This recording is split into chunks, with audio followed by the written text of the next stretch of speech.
Okay, welcome to Slack Math's video on functions as ordered pairs and as graphs. So we've got, think about this set of ordered pairs, 3, 4, 4, 8, 5, 7. So in this case, the inputs are 3, 4, and 5. And the outputs, or the match for each one of these, 3 matches to 4, 4 matches to 8, and 5 matches to 7. This is also called, the inputs are also called the domain, and the outputs are also called the range.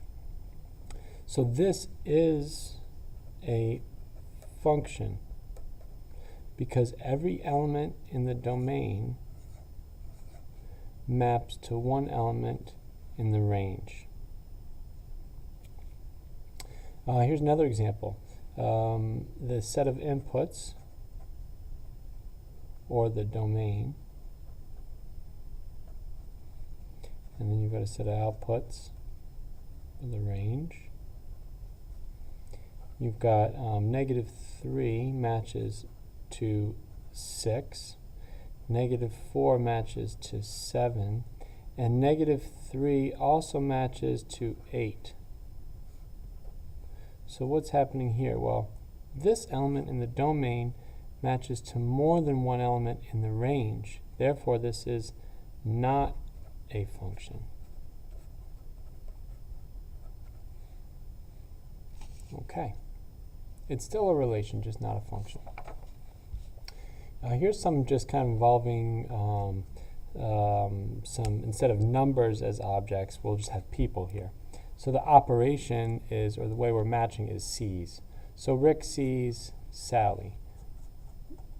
Rick is an element of the domain. Sally is an element of the range. But Sally is also an element of the domain because she sees Bill. And Bill sees Rick. So what's going on? Well, every element in the domain matches to one element in the range. So therefore this, yes, it's a function.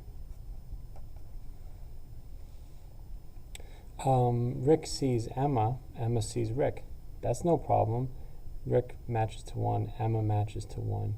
But then the problem on this example is that Rick also sees Julius.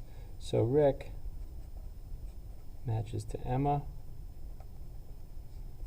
and Rick matches to Julius. So this is not a function. Final quick intro here, that you can also have ordered pairs and a whole bunch together and they can form these graphs.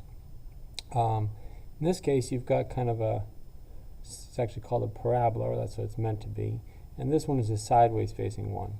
So if you think about a number here, like let's say 8, and I don't know, maybe that matches to 2. So this would be like 8, 2, and maybe if we go straight up from there, you have like 8, 10 or something like that. So you have 8, 10, and 8, 2. Well, that means that 8 matches to both 10 and to 2. So this is not a function. Another thing you might hear people say is this fails the vertical line test because the vertical line touches in 2 different places. Let's look at another parabola, this one facing a different direction. So we can look at 8 again. Maybe this is 8 and this is 2. And that's a point there, and this is 5 and 3, or something like that. Well, every time we have an element of the domain, in this case, 8 matches to 2, 5 matches to 3. So there is only going to be one output for every element of the domain. So this is a function. It passes the vertical line test.